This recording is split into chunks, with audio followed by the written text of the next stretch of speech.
Hello दोस्तों, स्वागत है आप सभी का स्लीपी क्लासेस में। दोस्तों, इकोनॉमी के सवाल सॉल्व करते हैं। प्रीमिक्स इनिशिएटिव है, हर शाम हम एक सब्जेक्ट के क्वेश्चन डिस्कस करते हैं। प्री डिसाइडेड शेड्यूल है, ठीक है। तो आज दिन है इकोनॉमी का, तो चलिए इकोनॉमी के 5 सवाल डिस्कस करते हैं। दोस्तों, इसके पहले हम प्री क्योर डालते हैं हर रोज़। प्री क्योर भी सब्जेक्ट वाइज रहता है। जैसे आज इकोनॉमी का डे था, तो आज इकोनॉमी के करंट अफेयर्स थे। डिटेल में वहाँ पर 6 जो टॉपिक्स डिस्कस किए गए हैं, बहुत ज़्यादा हॉलिस्टिकली कवर किए जाते हैं। स्टैटिक भी डाला जाता है उसमें, ताकि आप पूरा ओवरऑल अंडरस्टैंडिंग रखें सब्जेक्ट की, ठीक है। ओके, आज के टॉपिक्स हैं जैसे जो फार्म एक्ट की बात है, जैसे फार्म एक्ट बदले उसमें एक आपके लिए क्वेश्चन बना दिया हमने।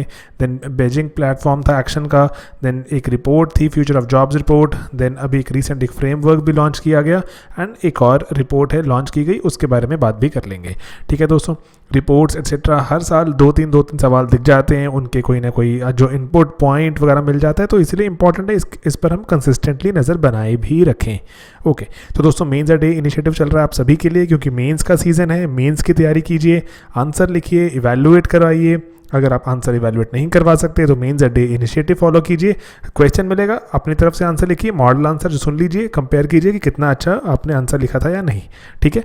चलिए, हर रोज़ सुबह 10 बजे ये इनिशिएटिव आता है हमारे प्लेटफॉर्म पर। मेंस के दिनों में बहुत ज़्यादा इफेक्टिव, लास्ट टाइम अगर आपने देखा भी हो, पेपर से कंपेयर कीजिएगा, जो 15 दिन मेंस इन एटसेट्रा मैड इनिशिएटिव, कितने सारे सवाल आपको दिखेंगे जो मेंस के एग्जाम में नजर आए डायरेक्ट, ठीक है। इनडायरेक्ट तो चलो हो भी सकते हैं, डायरेक्ट। ओके, तो इसी जो शुभारंभ के साथ शुभारंभ करते हैं एक और चीज़ का भी, आज के पहले सवाल का। तो अभी रिसेंटली जो फार्म लॉज बने, उसमें से एक बना farmers empowerment and protection agreement on price assurance and farm services act 2020। तो इसके कॉन्टेक्स्ट में कौन सी स्टेटमेंट आपने बतानी है करेक्ट है। पहला, जो एसडीएम है, सब डिविजनल मजिस्ट्रेट, वो डिस्प्यूट रिजॉल्विंग अथॉरिटी, उन्हीं को रखा गया। क्या ये बात सही है, क्या ये बात गलत, ठीक है, सोच के बताइए। बहुत ही इंपॉर्टेंट पॉइंट है पूरे एक्ट का। देन जो कंसीलेशन का जो प्रोसेस है, उसको 1 साल के भीतर कवर करना है। जो कंसीलेशन बोर्ड द्वारा जब भी जैसे डेट अपॉइंट हो जाएगी, उसके 1 साल के अंडर इसको हमें जो रिजॉल्व करना है। क्या ये बात सही है, 1 साल है, कम है, ज़्यादा है, सोचिए, बताइए। राइट आंसर की कौन सी स्टेटमेंट्स यहाँ पर दोस्तों करेक्ट हैं, एंड राइट आंसर इज कि सिर्फ और पहली ही स्टेटमेंट गलत है। 1 साल नहीं दोस्तों, 30 दिन में, जैसे ही हमारा बोर्ड गठित हो जाएगा, 30 डेज में हमें उसको रिजॉल्व करना है। और अगर नहीं हो पाएगा तो एपेलेट अथॉरिटी के पास भी जा सकते हैं, पार्टीज अप्रोच कर सकती हैं कि हमारा जो प्रोसेस बीच में रुक गया। लेकिन फार्मर्स यहाँ डरते क्यों हैं? फार्मर्स डरते हैं कि जो कॉन्ट्रैक्ट फार्मिंग एक्सेट्रा से जुड़े हुए जितनी बातें होंगी, वहाँ पर जो प्राइवेट कंपनीज हैं, they can hire big lawyers etcetera, and उनका वहाँ पर जो नुकसान हो सकता है, एंड वो केस हार जाएंगी इनवेरिएबली, ठीक है। तो एसडीएम को ही यहाँ पर अथॉरिटी बनाया गया है, एंड 30 डेज में, जो बोर्ड गठित होने के 30 डेज में इसको पूरा करना। एपेलेट अथॉरिटीज के भी यहाँ पर प्रोविजंस दिए गए हैं। ओके, तो दोस्तों अगले सवाल पर चलते हैं। यह है Beijing platform for action. Recently मैंने सवाल पूछा था, दोबारा पूछ रहा हूँ क्योंकि बहुत ज़्यादा इंपॉर्टेंट है। सोशल इश्यूज एक्सेट्रा सब में यूज़ कर सकते हैं इसको, ठीक है, जो GS1 एक्सेट्रा में। तो बताइए, जो रिसेंटली न्यूज़ में सुना, किससे जुड़ा हुआ है? बेल्ट एंड रोड इनिशिएटिव से, चाइना की आबादी से, विमेंस राइट्स, या ग्लोबल टेररिज्म?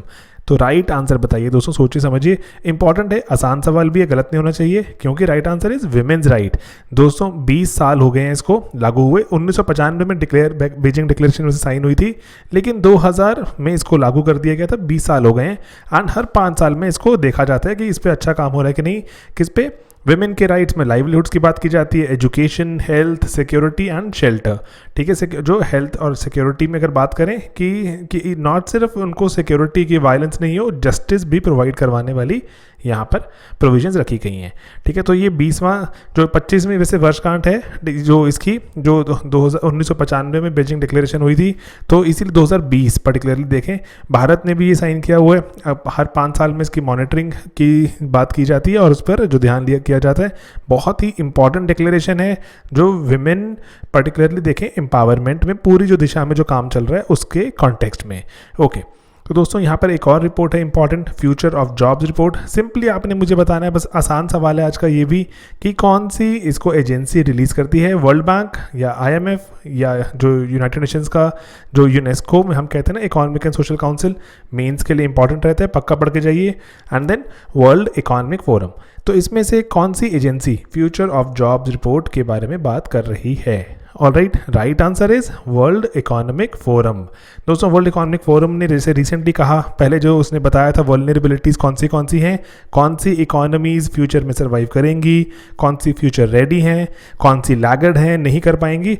तो वो बोल रहे हैं कि अब कोविड के चलते फ्यूचर बहुत रैपिडली हम तक पहुंच गया, जो हम उम्मीद करते थे आने वाले 5 या 10 साल में चीज़ें होंगी वो अभी हो रही हैं। That future of work has already arrived. तो वर्ल्ड इकोनॉमिक फोरम ने कहा कि बहुत सारी ह्यूमंस की जॉब चली जाएगी ऑटोमेशन के चलते, एंड रादर जाएगी नहीं तो डिसरप्ट तो हो जाएगी। तो अकॉर्डिंगली कंट्रीज़ को, इंडस्ट्रीज़ को उसके लिए प्रिपेयर होना पड़ेगा, ह्यूमन के स्किल्स को इंक्रीज़ करना पड़ेगा। तो ऐसी जो ह्यूमन स्किल्स जो कि पर्टिकुलरली मशीन्स या एआई एट्सेट्रा को चलाने में जो कामयाब रहेंगी, ऐसी ह्यूमन स्किल्स की डिमांड बढ़ जाएगी बहुत ज़्यादा, उन ह्यूमंस की डिमांड बढ़ जाएगी बहुत ज़्यादा, और मशीन्स बाकी काम करती रहेंगी जैसे इन्फॉर्मेशन को प्रोसेस, डेटा को प्रोसेस करना, बाकी एडमिनिस्ट्रेटिव रूटीन टास्क। तो वो वाली जॉब्स जो ह्यूमंस की जो अपग्रेड नहीं कर पाएंगे वो they will lose out on those kind of jobs. Alright, तो नेक्स्ट क्वेश्चन है दोस्तों यहाँ पर, वो है about national programme and project management policy framework. Recently PIB में इस पर बहुत जैसे लंबी एक जो सीरीज चली आर्टिकल्स की, तो वहाँ पर इंपॉर्टेंट है, इसके बारे में अगर आपने पढ़ा हो तो आराम से सवाल जो आपका ये क्वेश्चन आंसर हो जाएगा। ये किसने लॉन्च किया? नीति आयोग ने, ministry of commerce and industry ने, QCI या फिर MSME हमारी जो मिनिस्ट्री है। तो बताइए राइट आंसर किसकी जॉइंट कोलैबोरेशन से ये लॉन्च किया गया है।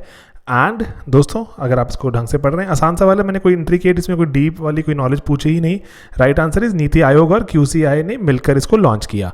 तो दोस्तों जैसे अभी रिसेंटली शायद आपने सुना भी होगा, इवन हमारे जो इंफ्रास्ट्रक्चर से जुड़े हुए जितनी मीटिंग्स वगैरह जैसे आपको जैसे देखते हैं हम, तो नितिन गडकरी जी की भी एक मीटिंग बहुत फेमस हो गई कि इंफ्रास्ट्रक्चर के जो प्रोजेक्ट्स हैं इंडिया में बहुत हैवी डिलेज के साथ चलते हैं, और जो डिलेज ऐसे भी नहीं है कि 2 साल 3 साल, इनऑर्डिनेट 20-20 साल का डिले भी है किसी प्रोजेक्ट में।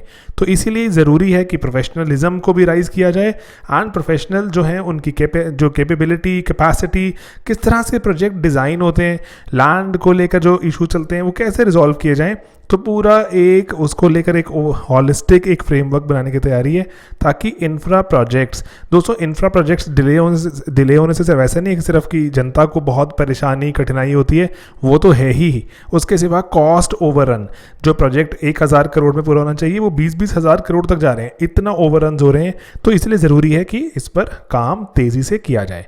ऑलराइट दोस्तों, तो चलिए अगले सवाल की तरफ चलते हैं यहाँ पर। तो ये स्टेटमेंट है about climate finance shadow report. आपने लेकिन बताना है कौन सी उसमें इनकरेक्ट है स्टेटमेंट, ठीक है, ध्यान दीजिएगा। पहला, इसको UNEP रिलीज करता है, सही है गलत? दूसरा, ये हाईलाइट करता है कि डेट अभी इफेक्टिवली यूज़ नहीं हो रहा, जो $100 बिलियन जो मोबिलाइज करने की बात की गई थी क्लाइमेट फाइनेंस के लिए, वो ठीक से डेट यूज़ नहीं हो पा रहा, एंड जो डेट मोबिलाइज नहीं हो पा रहा, तो और हमें डेट मोबिलाइज करने की रिक्वायरमेंट है। तो दोस्तों बताइए यहाँ पे कौन सी स्टेटमेंट्स करेक्ट हैं? 1, 2, बोथ या none of these? And right answer is दोस्तों दोनों ही गलत हैं। UNEP नहीं, इसको ऑक्सफैम रिलीज करता है, पहले बात ध्यान देने वाली, और रादर वो कह रहा है कि जो ये $100 बिलियन जो ग्रांट देने की बात की गई थी, ताकि जो कार्बन डाइऑक्साइड एमिशंस वगैरह जो हो रही हैं, इवन जो गरीब कंट्रीज में, डेवलपिंग कंट्रीज में जो ये एमिशंस हो रही हैं उसको कम करने के लिए उनको जो $100 बिलियन इकट्ठा करने की बात की गई थी, वो ग्रांट्स होनी चाहिए थी इंक्रीजिंगली, लेकिन बोल रहे हैं जो $60 बिलियन के आसपास जो इकट्ठा हुआ है उसमें से अप्रॉक्सीमेटली $50 बिलियन वो कैसे दिया गया है? लोन्स के जैसे। तो लोन्स के जैसे दिया गया, ये रिपोर्ट बताती है कि ये सही चीज़ नहीं है, ये सस्टेनेबल नहीं है, और रादर ये हमारे क्लाइमेट चेंज को रोकने में कामयाब नहीं हो पाएगा, और रादर अनसस्टेनेबल हो जाएंगे जब डेट बर्डन्स। तो बहुत सारी लो इनकम कंट्रीज़ हैं वो वल्नरेबल हो सकती हैं, रादर उनकी प्रैक्टिसेस जो ऑलरेडी जो यहाँ पे जैसे अगर देखें कि जो भी वो काम कर रही हैं इनएफिशिएंटली कर रही हैं, या उसमें ज़्यादा पॉल्यूशन हो रहा है, वो और ज़्यादा एग्रेवेट हो सकता है। उस डेट को पूरा करने के लिए वो इनएफिशिएंट प्रैक्टिसेस को और बढ़ावा दे दें। ठीक है दोस्तों, तो इसीलिए जो अगली हमारी मीटिंग होनी है UNFCCC की नवंबर 21 में, ठीक है, नवंबर 21 2021 में ग्लासगो स्कॉटलैंड में है। तो वहाँ पर बहुत सारी चीज़ों पे अग्री करना है हमने, क्लाइमेट फाइनेंस उसमें से बहुत इंपॉर्टेंट एक रोल है। ऑक्सफैम की ये रिपोर्ट भी वहाँ डिस्कस होगी, तो इम्पॉर्टेंट है इस बात पे ध्यान दिया जाए कि फाइनेंसिंग को हमें ग्रांट बेस्ड ही रखना है, कि एक कंट्री दूसरी कंट्री की जो जनरली सिर्फ मदद कर रही है, ठीक है, जो उधार या फिर जो डेट के जो तरह से लोन्स फॉरवर्ड ना करते हुए वहाँ पर क्लाइमेट फाइनेंसिंग ग्रांट्स के फॉर्म में जा रही है। ऑलराइट दोस्तों, तो ये हमारा लेक्चर ख़त्म करता है। बाकी जो एक बहुत ही इंपॉर्टेंट अनाउंसमेंट है कि 2022 के लिए कोर्सेज प्लान होने शुरू हो गए हैं। बहुत ही जल्द ये कोर्सेज आपके सामने होंगे। And if you are preparing for 2022, बहुत से बच्चे मेल्स करते हैं हमें, तो उनके लिए we will be making courses available very soon. Then 2021 के लिए हर सब्जेक्ट का लास्ट बैच चल रहा है। इसमें अभी सोशोलॉजी का लास्ट बैच बंद हो चुका है, लेकिन जो हमारे PCM जो हमारा मेंस का रहता है, जो प्री प्लस मेंस का, वो and pol science last week है। SA में जो आपको एनरोल कर सकते हैं। उसके बाद इस साल के 2021 के जो ये कंप्लीट बैचेज हैं ये बंद हो जाएंगे, and then we will move on to 2022। ऑलराइट, देन मेंस के कोर्सेज हैं 2020 के। SA का कोर्स है, पॉलिटिकल साइंस की टेस्ट सीरीज अवेलेबल है, जनरल स्टडीज़ की test series and crash course, socio की भी test series and crash course दोनों ही अवेलेबल हैं 2020 हमारे मेंस के लिए। सभी कुछ और PDFs एट्सेट्रा हमारी वेबसाइट पर भी अवेलेबल। ठीक है, वेबसाइट पर जाके आप इनको परचेज भी कर सकते हैं, PDFs एट्सेट्रा को डाउनलोड कर सकते हैं, जो भी चाहे प्री क्योर, प्री मेक्स और जो हर रोज़ जो मैड आ रहे हैं उन सभी के PDFs। ठीक है दोस्तों, तो ये टेलीग्राम पे भी हम जो रेगुलरली शेयर करते रहते हैं, तो यही एक हमारा आइडिया और आपके साथ क्वेश्चन डिस्कस करते रहते हैं। बाकी मिलेंगे दोस्तों अपने अगले वीडियोस में बहुत जल्द। Bye bye, take care.